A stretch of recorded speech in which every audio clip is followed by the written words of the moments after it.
अरिहंतगिरी या तीर्थक्षेत्रावर आपण गुफांचं दर्शनसुद्धा या ठिकाणी करत आहोत।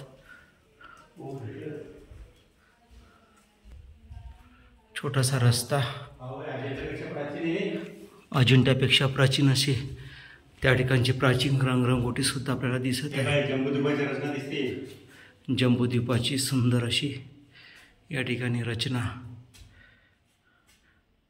याच ठिकाणी प्राचीन त्रिलोकाची रचना अंतिम श्रुत केवली भद्रभाऊ आपल्या संघासोबत 8000 महामुनिराजांसोबत याच ठिकाणी अरिहंतगिरी या पहाडावर आले। याच ठिकाणी आत्मसाधना स्वाध्याय या ठिकाणी केला।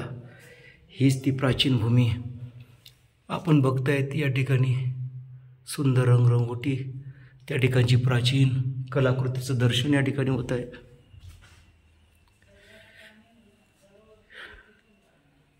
स्वाध्याय परम तपहा माझी नवाणी तेरो नाम सारे जग में धन्य है। म्हणजे अभ्यास केला यांनी इथे बसून।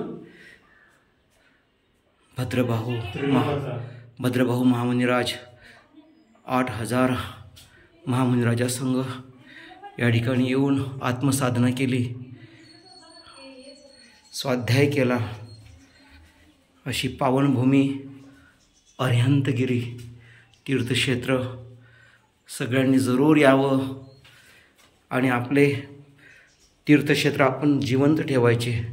ज्यावेळेस आपण येऊ तीर्थक्षेत्राला भेट देऊ त्याच वेळेस आपले तीर्थक्षेत्र हे जिवंत राहणार आहेत।